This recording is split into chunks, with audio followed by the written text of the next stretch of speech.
రేపు బుధవారం రోజున ఈ ఆకుని కాలిస్తే చాలండి మీ కష్టాలు బాధలు పోయి అలానే కాకుండా మీ ఇంట్లోకి డబ్బు వస్తూనే ఉంటుంది అని మనం చెప్పొచ్చు. కాబట్టి మర్చిపోకుండా ఈ ఆకుని కాల్చండి. ఈ ఆకుని ఈ విధంగా కాల్చడం వల్ల ఏంటంటే గనక మీ జీవితం కూడా మారిపోతుంది. మీరు పట్టిందల్లా బంగారం అవుతుంది. అద్భుతమైన ఫలితాలతో మీరు దూసుకువెళ్ళే అవకాశం ఉంటుందన్నమాట. నార్మల్గా ఏంటంటే గనక ఈ ఆకుకు అతీత శక్తి ఉంటుందండి. ఇక్కడ చూస్తున్నారు కదా, ఇది వచ్చేసి కరివేపాకు అండి. కరివేపాకు వల్ల ఏంటంటే గనక అద్భుతాలు జరుగుతాయి అని చెప్పొచ్చు.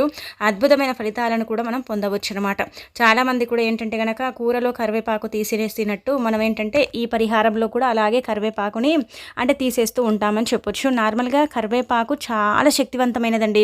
కరివేపాకు ఏంటంటే కనుక అనేక రకాల జాతక దోషాలతో పాటు కొన్ని రకాల కష్టాలను బాధల్ని తీసేసే అంత శక్తి ఈ కరివేపాకులో ఉంటుందని మనకు పరిహార శాస్త్రంలో చెప్పబడుతుందన్నమాట. కాబట్టి మీరేంటంటే కనుక రేపు బుధవారం కదా, మనకు బుధానుగ్రహం లేకపోయినా గణపతి అనుగ్రహం లేకపోయినా అలానే కాకుండా గ్రహాలు అనుకూలించకపోయినా స్థితిగతులు బాగాలేకపోయినా సరేనండి, ఈ పరిహారాన్ని మీరు ఒక్కసారి చెయ్యండి. మీరేంటంటే కనుక మీ జీవితమే అంటే మొత్తం తారుమారైపోతుందన్నమాట. మీరేంటంటే అసలు ఊహించరనమాట, ఇంతలా ఫలితం వస్తుందా, ఇంత ఫలితం మేము పొందుతామా అన్నట్టుగా ఆశ్చర్యపోతారు. అసలు ఈ పరిహారాన్ని ఎలా చేయాలో తెలుసుకునే ముందు ఒక చిన్న రిక్వెస్ట్ అండి, వీడియోని పూర్తిగా చూడండి, నచ్చితే లైక్ చేయండి, కొత్తగా చూస్తున్నట్టయితే సబ్స్క్రైబ్ చేసుకోండి. నార్మల్గా ఏంటంటే ముందుగా అండి మనకు ఏంటంటే జాతకం బాగుందనుకోండి, అంత బాగుంటుందన్నమాట. మన జీవితము మన జాతకం మీదే ఆధారపడి ఉంటుంది. గ్రహాలు అనుకూలిస్తే మనం చేసే ప్రతి పని కూడా సక్సెస్ అవుతుంది. ప్రతి పని కూడా ఏంటంటే కనుక మనం చక్కగా విజయాన్ని అంటే సొంతం చేసుకోగలుగుతాం. అదే గ్రహాలు అనుకూలించక గ్రహాల ప్రభావం ఎక్కువగా ఉండి శని బాధలు అధికంగా ఉండి దరిద్రాలు ఎప్పుడు చూసినా దరిద్రమే మనని అంటే పట్టి పీడించి ఇబ్బంది పెడుతూ ఉంటుంది కదా. అలాంటప్పుడు ఏంటంటే కనుక మనం ఏది చేసినా అండి కలిసి రాదనమాట. చాలా కష్టపడుతూ ఉంటాము. కష్టపడ్డప్పుడు కూడా ఏంటంటే డబ్బు అనేది రాదు, రాక ఇబ్బంది పడిపోతూ ఉంటాం కదా. అలా కాదండి, ఒక్కసారి ఇప్పుడు చెప్పే విధంగా ఈ పరిహారం చేసేసుకోండి. మీరే ఫలితాన్ని చూసి ఆశ్చర్యపోతారనమాట, ఆశ్చర్యానికి గురవుతారనమాట. చిన్న పరిహారమే ఫలితం ఎక్కువగా ఉంటుంది. కరివేపాకు గురించి మనం ప్రత్యేకించి చెప్పాల్సిన అవసరమే లేదనమాట. చాలా మందికి తెలుసుంటుంది కరివేపాకు ఏ ఇంట్లో అయితే ఉంటుందో అక్కడ ఏంటంటే పాజిటివ్ ఎనర్జీ ఉంటుందండి. కరివేపాకు చెట్టు అనేది ఏంటంటే చాలా శక్తివంతమైన అంటే వృక్షంగా భావించబడుతుంది. అదేంటంటే దేవతలకు దేవుళ్ళకు అంకితం చేయబడేది అయినప్పటికీ కూడా అక్కడ ఏంటంటే కనుక పాజిటివ్ ఎనర్జీ అనేది ఉంటుంది. ఏ ఇంట్లో అయితే కరివేపాకు ఉంటుందో ఆ ఇంట్లో ఏంటంటే మనశ్శాంతి ఉంటుంది. కావాలంటే మీరు అంటే ఇలా అంటే మీరు అంచనా వేసుకోండి. మీ ఇంట్లో కరివేపాకు ఉన్నప్పుడు కూడా మీకు ఏంటంటే కనుక ఇబ్బందులు ఉన్నాయనుకోండి, అదేంటంటే కనుక మీకు అంటే అనుకూలించటం లేదని అర్థం అనమాట. మన ఇళ్ళల్లో చాలా వరకు కూడా అండి కరివేపాకు చిన్న మొక్కని తెచ్చి పెడితే అది పెద్ద చెట్టుగా అంటే ఎదుగుతూ ఉంటుంది. కరివేపాకు చెట్టు ఇంట్లో ఉంటే చాలా అదృష్టం అండి. ఒక రకంగా చెప్పాలంటే కరివేపాకు ఆరోగ్యానికి ఎంత మేలు చేస్తుందో పరిహారాల పరంగా కూడా అంతే మేలు చేస్తుందన్నమాట. కరివేపాకు వల్ల మనకేంటంటే చాలా ఉపయోగాలు ఉన్నాయండి. చాలామందికి తెలియని రహస్యం ఏంటంటే కనుక 5 కరివేపాకు రెబ్బలను తీసేసుకొని మీరు అంటే ప్రతి దినం కాకపోయినా కనీసం బుధవారమే, ముఖ్యంగా గుర్తుపెట్టుకోండి, అన్ని రోజుల్లో చెయ్యమని చెప్పట్లేదు. కేవలం బుధవారం రోజున ఏంటంటే కనుక 5 కరివేపాకు రెబ్బల్ని తీసుకోండి. అందరి ఇళ్లలో ఉంటుంది, పెద్దగా ధనం కూడా ఖర్చు పెట్టాల్సిన అవసరం లేదు కదా. కాబట్టి 5 కరివేపాకు రెబ్బల్ని తీసేసుకుని, ఇప్పుడు కష్టం ఉంది కాబట్టి మనం అనుభవిస్తాం. ఆ కష్టాన్ని వేరే వాళ్ళు అనుభవించరు. కొంతమంది ఏమనుకుంటారంటే కనుక ఇంకా వీళ్ళ లైఫ్ ఇంతే, వీళ్ళ జీవితం ఇంతే, ఎప్పుడు వీరు కష్టాలే పడుతూ ఉంటారంటారు. కానీ ఆ కష్టాలు అనుభవించే వారికి ఆ కష్టం విలువ తెలుస్తుంది కదండి. కాబట్టి ఏంటంటే ఎప్పుడు కూడా మనం అందరి ముందు చిన్న చూపు కాకుండా మనం కష్టాల నుంచి బయటపడాలన్నా, ఎవరు కూడా మనని ఏలెత్తి చూయించకుండా మన జీవితం మీద మనం బ్రతకాలంటే ఖచ్చితంగా ఈ పనిని ఒకసారి చెయ్యండి. మీకు అర్థమైపోతుంది అనమాట. బుధానుగ్రహం కలుగుతుంది, కష్టాలు తీరుతాయి, కొన్ని రకాల బాధల నుంచి బయటపడతారు. కానీ ఇదంతా ఒకటే రోజు జరుగుతుంది, ఒకటేసారి జరుగుతుంది అని మనం చెప్పలేము. కొంచెం సమయం అయితే ఖచ్చితంగా పడుతుంది, కానీ తప్పనిసరిగా ఫలితం ఉంటుందన్నమాట. అందుకే మీరు ఏం చేయండి అంటే కనుక బుధవారం గణపతికి అంకితం చేయబడే రోజు. ఈ రోజున మీరు గణపతిని పూజించకపోయినా దీపారాధన చేసినా చెయ్యకపోయినా పర్వాలేదు, ఏం చేయకపోయినా పర్వాలేదండి. మీరు అంటే ఒంటి స్నానమైనా సరే చేసుకోండి. ఎందుకంటే ముందు రోజు మనం నీసు తింటాం, అది ఇది చేస్తాం కాబట్టి స్నానం చేస్తే చాలా మంచిది. స్నానం చేయటం వల్ల ఏంటంటే శరీరం కొంచెం శుద్ధి అయిపోతుందండి. అలా ఒంటి స్నానం చేసుకోండి. వీలుంటే తల స్నానం చేయండి, లేదంటే ఒంటి స్నానం చేసిన తర్వాత ఉతికిన వస్త్రాలు ధరించండి. 5 కరివేపాకు రెబ్బల్ని తీసుకోండి. మీ ఇంటి దగ్గరనే అంటే మీ ఇంట్లోనే మీరు సింక్ దగ్గర చేసుకోవచ్చు. నార్మల్గా మనకు వాష్ ఏరియాస్ ఉంటాయి కదండి, బయట గచ్చులు ఇలాంటివి అంటూ ఉంటాం కదా, అలాంటి ప్రదేశాలు కూడా చేయొచ్చు అనమాట. మీరు ఇలా 5 కరివేపాకు రెబ్బల్ని తీసేసుకుని, మీ కష్టం అండి, మీరేంటంటే ఎంత కష్టాన్ని అనుభవిస్తున్నారో మీకే తెలుసుంటుంది. ఇప్పుడు మనం ఒక కష్టం పడుతున్నామంటే ఆ కష్టానికి ఎంత మనము అంటే ఇబ్బందికి గురవుతున్నామో అది మనకే తెలుసుంటుంది. ఏ కష్టం ఉంటుందో కూడా మనకే తెలుసుంటుంది. ఏ కష్టం వల్ల మనం సఫర్ అవుతున్నామో మనకు తెలుసుంటుంది. కాబట్టి ఆ కష్టం చెప్పుకోండి. అలా చెప్పేసిన తర్వాత ఏం చేయండి అంటే కనుక 5 కరివేపాకు రెబ్బల్ని కాల్చండి. కరివేపాకు కాలుతుందా అండి అంటే కనుక కాలుతుంది, కానీ కొంచెం చిటపటలాడుతుంది. కాలి కొంచెం ఏంటంటే కనుక ఇలా నల్లగా మారిపోతుందండి. అలా అలా మారిపోయిన తర్వాత ఏంటంటే కనుక ఆ బూడిదని మీరు ఒక పేపర్ పైన కూడా కాల్చుకోవచ్చు, లేదంటే కనుక ఒక ప్లేట్లోనైనా సరే కాల్చండి. కాల్చిన తర్వాత ఆ బూడిదంతా కూడా ఉంటుంది కదండి, అదేం చేయండి అంటే కనుక ఇలా మీరు పట్టుకొని గాల్లో ఉఫ్ అని ఊదేయండి. ఇలా ఊదేయటం వల్ల ఏమవుతుందంటే కనుక మీ కష్టం మీ నుంచి దూరం అయిపోతుంది. కష్టం నుంచి మీరు బయటపడగలుగుతారు.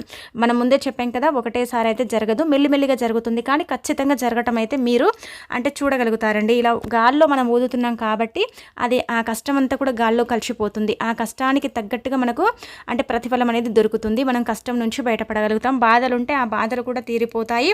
బాధలు అనేవి మన దరిదాపుల్లోకి రాకుండా కూడా పోవటానికి చక్కగా ఉపయోగపడుతుందన్నమాట.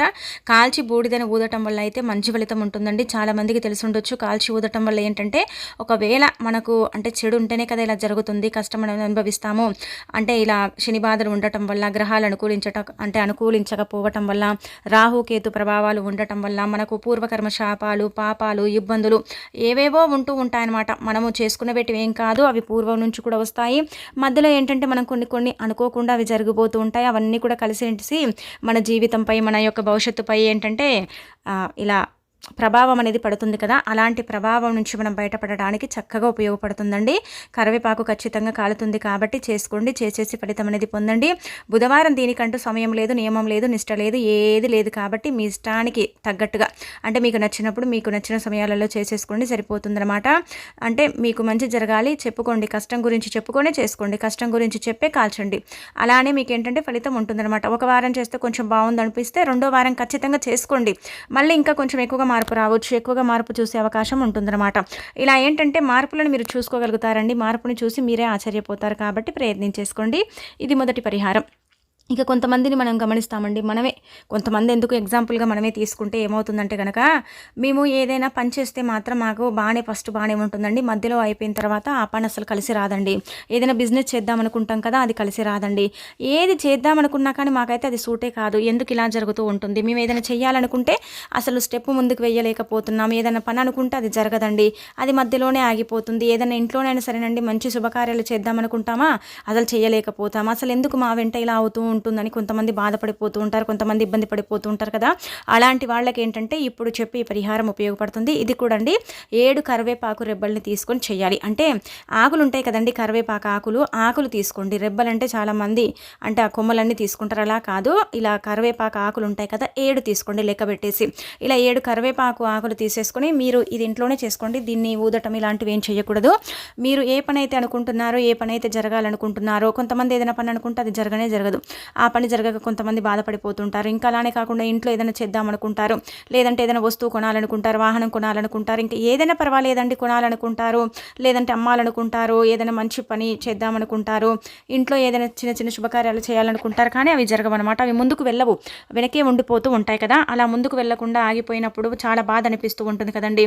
ఇలా ఏంటంటే మా తల రాత ఇలా ఇంతే, ఇంకా ఎప్పుడు ఏది చేద్దామనుకున్నా కానీ జరగదు, ఇంకా మాకు జరుగుతుందో లేదో, మాకు ప్రాప్తం ఉందో లేదో అని మనము కొంచెం ఇబ్బంది పడిపోతూ ఉంటాం కదా. అలాంటప్పుడు ఏంటంటే 7 కరివేపాకు రిబ్బల్ని తీసేసుకొని చక్కగా మీరు వాటిని ఏంటంటే మీ సింక్ దగ్గర మీరు ఏ పని అయితే జరగటం లేదో, ఏ పని అయితే చేయాలనుకుంటున్నారో, ఏ పనిలో అయితే మీరు అంటే విజయాన్ని చూడాలనుకుంటున్నారో, మీరు ప్రయోజనం పొందాలనుకుంటున్నారో దాని గురించి చెప్పేసుకొని అక్కడికక్కడే కాల్ చేసి సింకులో పోసేసి నీళ్ళని పోయండి. సింక్ ఉంటే ఇంకా నార్మల్గా మనకు పల్లెల్లో సింకులు కొంతమందికి ఉంటాయి, ఉండవు కదండి. అలాంటి వాళ్ళు వాష్ ఏరియా దగ్గర కూడా చేయొచ్చండి, ఏం కాదు, ఫలితం అయితే ఉంటుందన్నమాట. దానికి తగ్గట్టుగా మీకు ఏంటంటే ఫలితం లభిస్తుంది. అలానే కాకుండా ఆ ఫలితాన్ని మీరే మీ కళ్ళతో చూస్తారనమాట. ఇలా చేసుకోవడం వల్ల ఏంటంటే గుర్తుపెట్టుకోండి, బుధానుగ్రహం లభిస్తుంది. అలానే కాకుండా రాహుకేతు ప్రభావాలు పోతాయి, అద్భుతమైన ఫలితాలు ఉంటాయి.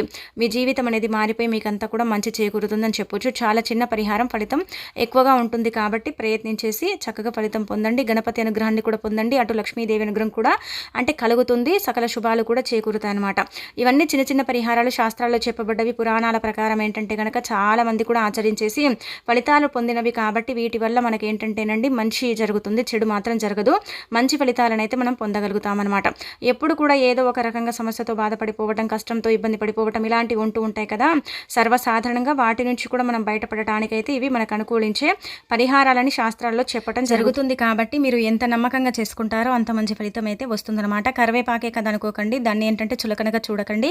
దానివల్ల ఎంతో కొంత ప్రయోజనం ఉంటుంది కాబట్టి ఖచ్చితంగా ఏంటంటే కనుక ఆచరించండి, ఆచరించేసి ఫలితం అనేది పొందండి. అలానే కాకుండా ఏంటంటే ఇలాంటి పరిహారాలు ఇతరులతో మనం పంచుకోకూడదు, చెప్పుకోకూడదు. చెప్పుకున్నా పంచుకున్న ఫలితం రాదండి, గుర్తుపెట్టుకోండి. కొన్ని పరిహారాలు అలా ఉంటాయి. ఉంటాయన్నమాట. అందుకే సీక్రెట్గా చేయాలనే మనకు శాస్త్రాల్లో ముందుగానే చెప్పబడుతుందన్నమాట. కాబట్టి మీరు ఎవరికి చెప్పకుండా చేసేసుకోండి, సరిపోతుంది. ఇంకా తర్వాత ఇంకొక పరిహారం, రేపు బుధవారం కదా, నార్మల్గా ఏంటంటే కనుక మనము దిష్టితో సఫర్ అవుతూ ఉంటామండి. చాలా దిష్టి కొడుతూ ఉంటుందండి. దిష్టి వల్ల మాకు ఇబ్బంది కలుగుతూ ఉంటుంది. దిష్టి కొట్టినప్పుడు మాకు తెలియకుండానే ఏదేదో జరిగిపోతూ ఉంటుందండి. అంటే ఇలా విరోచనాలు, వాంతులు, అలానే కాకుండా ఇంకొకటి ఏంటంటే కనుక చెప్పాలంటే లేవకుండా పడిపోవటం, దిష్టి కొట్టినప్పుడు కొంచెం బాధగా అనిపించటం, ఇలాంటివి ఉంటూ ఉంటాయి కదా. అలాంటి వాళ్లకు బుధవారం పూట అండి, గుర్తుపెట్టుకోండి. మన పెద్దవారు కూడా ఇలా బుధవారం పూట కొన్ని పరిహారాలు చేస్తారండి. అంటే ఇలా దిష్టి దోషానికి సంబంధించినవి. అందుకే మీకు ఒకవేళ దిష్టి కొట్టినట్టయితే మీరు ఏం చేయనంటే కనుక ముందుగా మనం చూపించిన విధంగా చేతిలో అంత ఉప్పు తీసుకోండి. అంటే ఒక చిన్న టీ స్పూన్ అది. అందులో ఏంటంటే చిటికెడంత పసుపు, అర స్పూన్ అని ఆవాలు, ఈ 3 కలుస్తున్నాయి కదా. ఇవేంటంటే కనుక దిష్టిని తొలగిస్తాయండి. అవి దిష్టిని తొలగించడంతో పాటు ఏంటంటే మన దరిదాపుల్లోకి దిష్టి అనేది రాకుండా చేయడానికి ఉపయోగపడతాయండి. అలానే క్షణాల్లోనే మనకు దిష్టి నుంచి విముక్తి కలగటానికి కూడా ఈ పరిహారం మనకు అనుకూలిస్తుంది అనమాట. దిష్టి వల్ల మనం చాలా సఫర్ అయిపోతూ ఉంటాం, ఇబ్బంది పడిపోతూ ఉంటాం. దిష్టి ఎక్కువగా కొడితే ఏంటంటే తెలియని కొంచెం అంటే బాధ అనేది కూడా కనిపిస్తూ ఉంటుంది. కొంచెం ఏంటంటే కనుక డల్లుగా అయిపోవటం, నీరసంగా ఉండటం, అసలు దిష్టి కొట్టినప్పుడు ఏంటంటే కనుక బాగా తలనొప్పి లేవటం, తెలియకుండానే ఏంటంటే ఇబ్బందికరంగా ఉండటం, కోపం రావటం, ఏం చేయాలో అర్థం కాకపోవటం, పడుకోవాలనిపించడం, ఇలాంటివి ఉంటూ ఉంటాయి కదా. అలాంటి వాటి నుంచి మీరు బయటపడాలంటే బుధవారం రోజున సాయంత్రం అండి 5:46 దాటిపోయిన తర్వాత చేసేసుకోండి పరిహారం. మంచి ఫలితం ఉంటుందన్నమాట. దాన్ని చూసి మీరే ఆశ్చర్యపోతారు. చాలా చిన్న పరిహారమే అండి, మన ఇంట్లో ఉంటుంది కదా, తీసేసుకుంటామా. దిష్టి మీ ప్రాంతాన్ని బట్టి ఎలాగైతే తీస్తారో అలా తీసుకోండి. అంటే ఒక్కొక్కరు ఒక్కొక్క రకంగా తీస్తారండి. అందరు ఇలాగే తీస్తారు, అందరు ఇలాగే చేస్తారని మనం చెప్పలేము. ఈ దిష్టి కూడా ఒక్కొక్కరు ఒక్కొక్క రకంగా తీస్తారు. కాబట్టి మీ ప్రాంతానికి తగ్గట్టుగా మీరు దిష్టి తీసేసి అదేంటంటే కనుక బజార్లో పోయండి. అందరూ తొక్కేలాగా కాకుండా కొంచెం తొక్కకుండా దూరంగా పోసేసుకోండి, సరిపోతుంది. అలా అని మన ఇంట్లోనే డస్ట్బిన్లో పోసుకోవటం కానీ, లేదంటే ఒక కవర్లో పోసేసి మన ఇంట్లోనే పెట్టుకోవటం కానీ ఇలాంటివి అయితే చెయ్యకండి. దీనివల్ల ఏం జరుగుతుందంటే కనుక కొంచెం నరదిష్టి కూడా తగ్గుతుందండి. ఒక రకంగా చెప్పాలంటే కనుక నరదిష్టి నుంచి కూడా విముక్తి కలుగుతుంది. కాబట్టి ప్రయత్నించండి, ఫలితాలు అధికంగా ఉంటాయి. పిల్లలు, పెద్దలు ఎవరైనా చేయొచ్చు. వీరే చేయాలి, వాళ్ళే చేయాలని రూల్ ఏమీ లేదు. ఎవరు చేసినా ఫలితం ఉంటుందన్నమాట. ఎవరు చేసుకున్న కానీ ఫలితం పొందే అవకాశం ఉంటుంది. కాబట్టి మీరు అంటే నమ్మకంతో చేసేసుకుని ఈ ఫలితం అనేది పొందండి. అలానే కాకుండా మీకుండే ఇబ్బంది అంతా కూడా పోగొట్టుకోండి. చాలా అద్భుతంగా ఉపయోగపడే పరిహారం అండి. ఈ ఆవాలు కావచ్చు, అలానే కాకుండా ఈ రాళ్ళ ఉప్పు ఏంటంటే తొందరగా ఎఫెక్ట్గా పనిచేసి వితిన్ సెకండ్స్లోనే సమస్యకు పరిష్కారాన్ని చూపించడంతో పాటు అది దిష్టి రూపంగా కావచ్చు, ఏదైనా గాలి రూపంలో కూడా ఉంటుంది కదా, దాన్ని కూడా తొలగించడానికి చక్కగా ఉపయోగపడుతుంది. కాబట్టి బుధవారం సాయంత్రం ప్రయత్నించేసి ఫలితం అనేది పొందండి. ఇక ఆ తర్వాత ఏంటంటే కనుక రేపు బుధవారం కదండి. రేపు బుధవారం రోజున ఎవరైతే 11 రూపాయలతో గణపతి పటం ముందు ఇలా చేస్తారో వారి కోరికలన్నీ కూడా తీరిపోతాయన్నమాట. వారు కుబేరులాగా మారిపోతారు. అలానే కాకుండా గణపతి అనుగ్రహం కూడా కలుగుతుంది. సకల శుభాలు కూడా మనకు చేకూరుతాయని చెప్పొచ్చు. కేవలం చాలా చిన్న పరిహారం 11 రూపాయలతో చేసుకోండి. మనకేంటంటే కొన్నిసార్లు కోరికలు అనేవి తీరవు కదండి. తీరక మనము కొంచెం బాధపడిపోతూ ఉంటాం. అయ్యో మా కోరిక తీరటం లేదు, మేము ఎంత కోరుకున్నా కానీ భగవంతుడు మా కోరికను తీర్చడు, భగవంతుడికి మేమంటే ఇష్టం లేదు, అందుకే మా కోరిక తీర్చటం లేదు అని మనం బాధపడిపోతూ ఉంటాం కదా. అలాంటి వాళ్ళు కేవలం 11 రూపాయలతో ఇప్పుడు చెప్పే విధంగా చేసుకోండి. చాలా చిన్న పరిహారం, ఫలితం ఖచ్చితంగా ఉంటుంది, కోరిక తీరుతుంది. అలానే కాకుండా మనం ఎప్పుడైనా భగవంతుడి ముందు మనం కోరిక కోరుకుంటే 10 కోరికల్ని ఒకటేసారి కోరకూడదండి. ఎప్పుడు కూడా ఒక కోరిక ముందు ఒకటి కోరుకోండి, ఆ తర్వాత ఇంకొకటి కోరండి. కానీ ఒకటేసారి ఎన్ని కోరికలు కోరుతామంటే కనుక అన్ని కోరికలు ఒకటేసారి తీరవు, ఎప్పుడు కూడా కోరకూడదు. అలా మనకేంటంటే శాస్త్రాల్లోనే చెప్పబడుతుంది అనమాట. మీ కోరిక బలమైన కోరిక తొందరగా తీరాలన్నా, మీరు అనుకున్నది జరగాలన్నా సరేనండి, మీరు బుధవారం రోజున ఏంటంటే కనుక చక్కగా ఈ పరిహారం చేయండి. ఇదేంటంటే కొంత లక్షల్లో కూడా చేసేసి ఫలితాలను పొందిన పరిహారం ఈజీగా చేసేసుకోవచ్చు. మనం ఏంటంటే ఏదైనా కోరిక తీరాలంటే పెద్ద పెద్ద ముడుపులు కడుతూ ఉంటాం. ముడుపు కట్టే అంత సమయం ఉండదు కదా. మరి అలాంటి వాళ్ళు ఏం చేయాలంటే కనుక ఈ విధంగా చేసుకోవాలని మనకు పురాణ గ్రంథంలో చెప్పబడుతుందన్నమాట. 11 రూపాయలు తీసుకొని శుచిగా స్నానకార్యములు చేసుకొని ఉతికిన వస్త్రాలు ధరించి గణపతి పటం ముందు ఎర్రటి పుష్పాలు సమర్పించిన తర్వాత దీపారాధన చేసేసుకొని మనం ఏంటంటే కనుక చిన్న బెల్లం ముక్కను అంటే నైవేద్యంగా పెట్టుకొని 11 రూపాయలు తీసుకొని ఏ కోరిక అయితే ఉంటుందో ఆ కోరిక గురించి మనం ముందుగా చెప్పుకోవాలండి. ఆ కోరిక గురించి చెప్పేసుకున్న తర్వాత ఏంటంటే కనుక మనం గణపతి పటం ముందు 11 రూపాయలు పెట్టాలి. పెట్టిన తర్వాత ఆ 11 రూపాయలు అలాగే ఉంచేసి తెల్లారిన తర్వాత వాటిని ఒక డబ్బాలో ఎత్తి పెట్టుకోవచ్చు. లేదంటే దగ్గరలో ఉండే ఆలయం, గణపతి ఆలయం ఉంటే అక్కడికి వెళ్ళి హుండీలో వేసుకోవచ్చు. ఆలయం లేకపోతే ఆ 11 రూపాయలతో ఏంటంటే కనుక పిల్లలు ఉంటారు కదా, చిన్నపిల్లలు, వాళ్లకు అరటి పళ్ళు కొని పెట్టవచ్చు. లేదంటే కనుక ఏదైనా వస్తువు ఆ 11 రూపాయలకి ఇంకా కొన్ని డబ్బులు కలిపి కూడా మనం ఈ విధంగా చేసుకోవచ్చు. లేదంటే కనుక ఆ 11 రూపాయలతో సరి సమానంగా చేయొచ్చు. లేదంటే ఆ 11 రూపాయలకు కొంచెం డబ్బు అంటే కలిపి మళ్ళీ బుధవారం కొబ్బరికాయ కొట్టుకోవచ్చు. అలానే నైవేద్యం చేసి పెట్టవచ్చు. ఇలా చేయటం వల్ల ఏంటంటే మన కోరిక తొందరగా తీరుతుందని పురాణ గ్రంథాల్లో చెప్పబడుతుంది. కాబట్టి ఒక్కసారి బుధవారం పూట ఈ విధంగా ఆచరించండి. ఆచరించండి. ఆచరించేసి ఫలితం అనేది పొందండి. మీ కోరికని ఖచ్చితంగా తీర్చుకోండి. అలానే కాకుండా గణపతి అనుగ్రహాన్ని కూడా పొందండి. ఇంకా మీకు తిరుగనేది ఉండదండి. ఇంకా